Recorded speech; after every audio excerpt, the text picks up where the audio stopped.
Hello friends, welcome back to my YouTube channel. तो दोस्तों, वर्धमान महावीर खुला विश्वविद्यालय कोटा में जिन्होंने MSc chemistry physics zoology admission session जनवरी 2024 के लिए दोस्तों फॉर्म भरा था, तो दोस्तों उनकी मेरिट लिस्ट है, उनके ग्रेजुएशन के नंबर के आधार पर दोस्तों बन चुकी है और मेरिट लिस्ट है वो दोस्तों जारी हो चुकी है। केमिस्ट्री फिजिक्स जूलॉजी बॉटनी इन सब की मेरिट लिस्ट जारी हो चुकी है। आपको किस प्रकार मेरिट लिस्ट है वो दोस्तों चेक करनी है और कट ऑफ वगैरह कितनी रही है, संपूर्ण जानकारी आपको इस वीडियो में मिलेगी। मेरिट लिस्ट कहाँ पे मिलेगी और आपकी काउंसलिंग किस प्रकार होगी, काउंसलिंग का शेड्यूल का है। तो आप वीडियो को अंतिम तक जरूर देखना और वीडियो के नीचे डिस्क्रिप्शन बॉक्स में टेलीग्राम ग्रुप की लिंक दी गई है, उसको आप ज्वाइन अवश्य करें। जो ईएमओ का ग्रुप है आप उसको ज्वाइन अवश्य करें। तो दोस्तों, MSc chemistry physics zoology admission session जनवरी 2024 फर्स्ट काउंसलिंग शेड्यूल है वो दोस्तों जारी हो चुका है। जो एमएससी केमिस्ट्री काउंसलिंग कार्यक्रम यानी एमएससी जो कि एमएससी की मेरिट लिस्ट आई है, अगर उसमें आपका नाम आया है तो आपको उसमें दोस्तों कुल 225 जनों का लिस्ट में नाम आया है एमएससी केमिस्ट्री में। तो दोस्तों, आपकी मेरिट लिस्ट में अगर 1 से 95 तक रैंक आई है, अगर मेरिट लिस्ट में नाम आपका 1 से 95 तक है, तो आपकी जो काउंसलिंग है वो दोस्तों 20 फरवरी 2024 को प्रातः 10 बजे से 5 बजे तक होगी। अगर आपका मेरिट लिस्ट में नाम 96 से लेकर 185 तक आया है तो 21 फरवरी, और 185 के बाद आया है तो आपके 22 फरवरी को काउंसलिंग होगी। काउंसलिंग आपके कहाँ पर होगी वो आपको मैं आगे वीडियो में बताने वाला हूँ। और एमएससी फिजिक्स के लिए भी दोस्तों 1 से 70 तक आपके अगर मेरिट लिस्ट में नाम है तो 20 तारीख को, और एमएससी फिजिक्स के लिए 71 से 125 तक है तो आपके 21 फरवरी को आपके बुधवार सुबह 10 बजे से शाम 5 बजे तक आपकी काउंसलिंग होगी। इसी प्रकार आप जूलॉजी का भी देख सकते हैं, और जूलॉजी और बॉटनी इन सब का दोस्तों दिया गया है जितना आपका लिस्ट में नाम आया है। और अगर आपकी मेरिट लिस्ट इन क्रमांक के बीच में आई है तो आप इस तारीख को आपको जमा करवाना है। और ये जो नोटिस है वो दोस्तों मैं टेलीग्राम ग्रुप में सेंड कर दूंगा।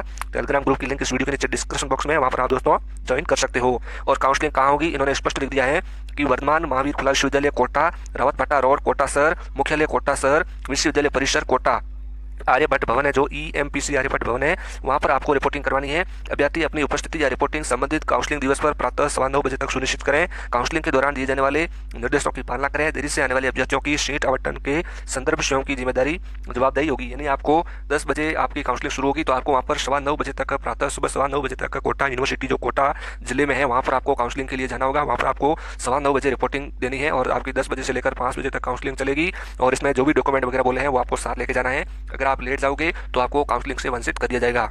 और इसमें लिखा गया है कि मुख्य वरीयता सूची के अभ्यर्थी को प्रवेश काउंसलिंग हेतु निम्नलिखित प्रवेश योग्यता के मूल दस्तावेज और इसकी स्व प्रमाणित प्रति के साथ उपस्थित होना है। स्व प्रमाणित का मतलब है उसका आपको अपनी जो भी दस्तावेज है उस पर आपकी सिग्नेचर है वो दोस्तों अवश्य होने चाहिए।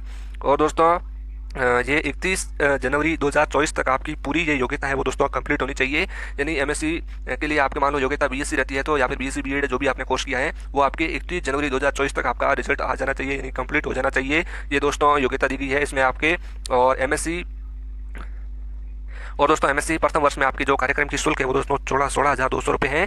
और प्रवेश है वो प्रोविजनल या फाइनल निश्चित होने पर उसी दिन वर्धमान महावीर खुला विश्वविद्यालय परिसर में स्थित पंजाब नेशनल बैंक से चालान जमा करवाएं। कार्यक्रम शुल्क काउंसलिंग दिवस को ही जमा कराना होगा, अन्यथा अभ्यर्थी का आवंटन रद्द माना जाएगा। यानी जिस दिन आपकी काउंसलिंग होगी उस दिन आपको कोटा में फीस लेके साथ में दोस्तों जाना है। वहाँ पे आपके डॉक्यूमेंट की चेकिंग होगी। अगर आपका वहाँ पे एडमिशन कंफर्म हो जाता है तो आपको 16,200 रुपये का बैंक चालान यानी पंजाब नेशनल बैंक का चालान है। पंजाब नेशनल बैंक है वो दोस्तों वहाँ पे कोटा यूनिवर्सिटी का जो कैंपस है परिसर है उसी में ही दोस्तों कोटा जो पंजाब नेशनल बैंक वहीं पर ही है, वहीं पर भी आपको चालान काट के 16,200 रुपये का आपको वहाँ पे जमा करवाना है। और विद्यार्थी को अपनी ABC ID academic bank of credit ID है वो बनानी है। एकेडमिक बैंक ऑफ क्रेडिट है जो दोस्तों कैसे बनता है, ये आपको अपना डिजी लॉकर का जो ऐप होता है डाउनलोड करना है। उसमें एक ऑप्शन आता है क्रिएट एबीसी आईडी, तो वहाँ से आप बना सकते हैं। हालांकि मैं इस पर वीडियो बना चुका हूँ कि आपको किस प्रकार एबीसी आईडी बनानी है, तो वो भी आप बना सकते हैं एबीसी आईडी, और मैं उस वीडियो की लिंक अपने टेलीग्राम ग्रुप में भी सेंड कर दूंगा। और दोस्तों, इसमें स्पष्ट लिखा गया है कि एबीसी आईडी के अभाव में आपका प्रवेश है वो दोस्तों संभव नहीं होगा। आपको एबीसी आईडी बहुत ही जरूरी है बनाना, और एबीसी आईडी जो बनाओगे उसका प्रिंट भी आपको साथ में लाना है, प्रिंट निकाल के भी साथ में लाना है। और आवेदन करते समय अभ्यर्थी स्नातक उत्तीर्ण होना चाहिए था। अभ्यर्थी का बीएससी या बीएससी समकक्ष का अंतिम परिणाम 31 जनवरी 2024 तक अभ्यर्थी के संबंधित विश्वविद्यालय द्वारा जारी किया हुआ होना चाहिए। यानी आपके बीएससी या बीएससी बीएड का परिणाम 31 जनवरी 2024 से पहले का आया हुआ है तो ही दोस्तों आप काउंसलिंग करवाने जाए, अन्यथा आपका एडमिशन रद्द हो जाएगा। और आवश्यक दस्तावेज इसमें लिखा गया है कि आपको 10वीं की मूल अंक तालिका लानी है, और स्नातक की अंक तालिका, बीएससी के आपको तीनों सालों की अंक तालिका ले जानी है। और इसमें स्पष्ट लिखा गया कि जो इंटीग्रेटेड बीएससी बीएड है उनको 4 सालों की अंक तालिका साथ में ले जानी है। और इसकी सत्यापित छाया प्रति का एक शेयर, यानी इन सबका आपको एक फोटो कॉपी करवा के और उसको अपना सिग्नेचर करके ले जाना है। और इसमें ये लिखा गया है कि यदि विद्यार्थी 5 वर्षीय इंटीग्रेटेड बीएससी एमएससी कार्यक्रम किया है तो उस संयुक्त कार्यक्रम में बीएससी उपरांत निकाय भी संभव है तो बीएससी की निकाय या डिग्री का प्रमाण पत्र व इसकी सत्यापित छाया प्रति यानी फोटोकॉपी है उसका भी सेट आपको साथ में लाना है। और दोस्तों यदि विद्यार्थी की अंक तालिका सीजीपीए या है तो सीजीपीए का प्रतिशत में रूपांतरण सूत्र का प्रूफ, और यदि अंक तालिका में ही सीजीपीए के प्रतिशत में रूपांतरण दिया गया है तो उससे अलग से प्रूफ लाने की आवश्यकता नहीं है। यानी आपकी मार्कशीट में अगर आपने सीबीएसई से किया है तो आपके सीजीपीए लिखा होगा तो उसका आपको प्रतिशत का जो भी आपको सूत्र होता है वो निकाल के आपको उसका प्रूफ है वो वहाँ पे जमा करवाना पड़ेगा। और एसटी, एससी और पीएस प्राप्ति आरक्षण लाभ हेतु आवश्यक प्रमाण पत्र भी आपको ले जाना है। यानी आपका जो भी आपका आरक्षण लेते हो आप, एसटी, एससी, ओबीसी जो भी आपका आरक्षण लगता है उसका प्रमाण पत्र आपको ले जाना है। दोस्तों जाति प्रमाण पत्र है वो ओबीसी, एमबीसी और एमबीसी एसबीसी श्रेणी है वो राज्य सरकार द्वारा जारी निर्देशों के अंतर्गत होना चाहिए। यानी यदि आपका जाति प्रमाण पत्र 1 वर्ष से ज़्यादा पुराना है, वह प्रार्थी नॉन क्रीमी में आता है तो इसका आशय हुआ है, इसका आशय का भरा हुआ शपथ पत्र भी दोस्तों लेके जाएं। यानी आपका दोस्तों 1 वर्ष से ज़्यादा पुराना है जो कास्ट सर्टिफिकेट, तो दोस्तों आपको इसका एक शपथ पत्र भी ले जाना है। शपथ पत्र कहाँ पे मिलेगा इस वीडियो के लास्ट में मैं आपको बताऊंगा कि आपको शपथ पत्र कहाँ से ले जाना है।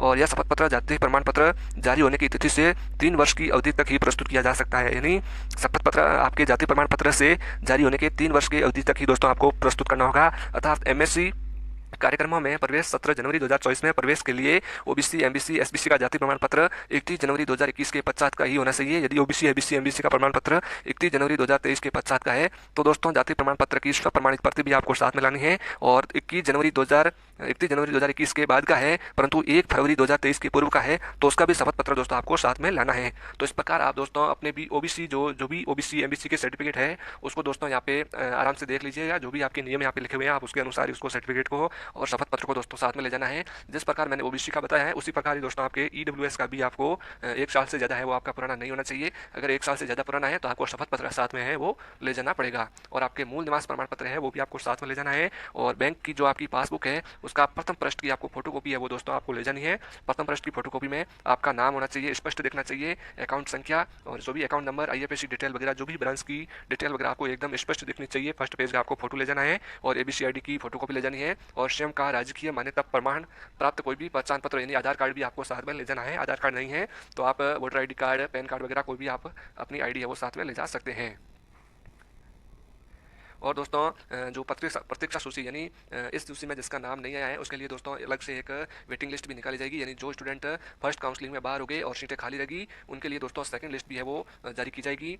और ये दोस्तों डॉक्यूमेंट है वो मैंने आपको बता दिए, ये आपको साथ में ले जाने हैं। और साथ ही दोस्तों आपको जो ऑफलाइन काउंसलिंग एप्लीकेशन फॉर्म है वो दोस्तों ये आपको भर के ले जाना है। आप इसका प्रिंट निकला सकते हैं। ये ऑफलाइन काउंसलिंग एप्लीकेशन फॉर्म है, botany, zoology, chemistry, physics in सब के लिए ये दोस्तों फॉर्म है, ये आपको भर के दोस्तों जमा करवाना है। ये फॉर्म की प्रिंट आप निकला सकते हैं। ये टेलीग्राम ग्रुप में मैं पीडीएफ सेंड कर दूंगा। और ये पंजाब नेशनल का बैंक चालान है, ये भरकर भी दोस्तों आप जमा करवा सकते हैं वहाँ पर। और ये शपथ पत्र है ओबीसी, एसबीसी, एमबीसी जो भी नॉन क्रीमी लेयर है उनके लिए शपथ पत्र है। आपका अगर पुराना जो प्रमाण पत्र है वो दोस्तों अगर पुराना है तो ये शपथ पत्र आपको साथ में जमा करवाना है। और ये ईडब्ल्यूएस के लिए भी शपथ प्रमाण यहाँ पे दिया गया है। इस सब मैं दोस्तों टेलीग्राम ग्रुप में सेंड कर दूंगा, आप वहाँ से देख सकते हैं। अब दोस्तों आपको मैं मेरिट लिस्ट बताता हूँ कि आपकी फिजिक्स, बॉटनी, केमिस्ट्री, जूलॉजी की मेरिट लिस्ट किस प्रकार है। तो एमएससी बॉटनी की मेरिट लिस्ट यहाँ से दोस्तों मैं आपको दिखा देता हूँ कि एमएससी बॉटनी की मेरिट लिस्ट आप देख सकते हैं। ये इस प्रकार आपकी मेरिट लिस्ट आई है जिसमें जनरल कैटेगरी के ऊपर दिए गए हैं। यानी फर्स्ट लिस्ट में जिसका नाम आया आप देख सकते हैं उसके 89% है दोस्तों वो मेरिट लिस्ट में बने हैं। इस प्रकार आप जनरल की यहाँ पे देख सकते हैं। जनरल का जो लास्ट कैंडिडेट है उसके 81 है, यानी 81 आपकी कट ऑफ रही है। और इस प्रकार आप ओबीसी का भी देख सकते हैं। इस प्रकार आप ओबीसी का लास्ट कैंडिडेट देख सकते हैं और उसकी मेरिट कितनी रही है वो आप यहाँ से अंदाजा लगा सकते हैं। जैसे ओबीसी का यहाँ पे लास्ट कैंडिडेट है तो उसकी 78 है वो दोस्तों कट ऑफ रही है। इस प्रकार एसटी, एससी, ईडब्ल्यूएस जो भी है यहाँ से आप देख सकते हैं। और इसमें टोटल आप देख सकते हैं ये बॉटनी की फर्स्ट मेरिट लिस्ट है दोस्तों। इस प्रकार आपको मैं बता देता हूँ बॉटनी के अलावा एमएससी जूलॉजी की भी दोस्तों यहाँ पे दी गई है। जूलॉजी में आप देख सकते हैं कि आपके मेरिट लिस्ट आप देख सकते हैं इसी प्रकार आपको देखनी है। जो फर्स्ट मेरिट लिस्ट में आया है उसके 93% है दोस्तों। और लास्ट में आप देख सकते हैं टोटल 125 स्टूडेंट को पास किया है। बॉटनी, जूलॉजी और फिजिक्स इन तीनों में दोस्तों 125 दोस्तों स्टूडेंट को पास किया है। केमिस्ट्री में थोड़े ज़्यादा स्टूडेंट को पास किया है क्योंकि केमिस्ट्री में स्टूडेंट भी थोड़े ज़्यादा होते हैं, इसलिए केमिस्ट्री में थोड़े ज़्यादा स्टूडेंट को पास किया है। इस प्रकार दोस्तों आपकी मेरिट लिस्ट है, ये आपको मैं टेलीग्राम ग्रुप में सेंड कर दूंगा, वहाँ से आप इसको देख सकते हैं। टेलीग्राम ग्रुप की लिंक इस वीडियो के नीचे डिस्क्रिप्शन बॉक्स में दी गई है। थैंक यू धन्यवाद दोस्तों। वीडियो से लाइक करना, अपने दोस्तों के साथ शेयर जरूर करना।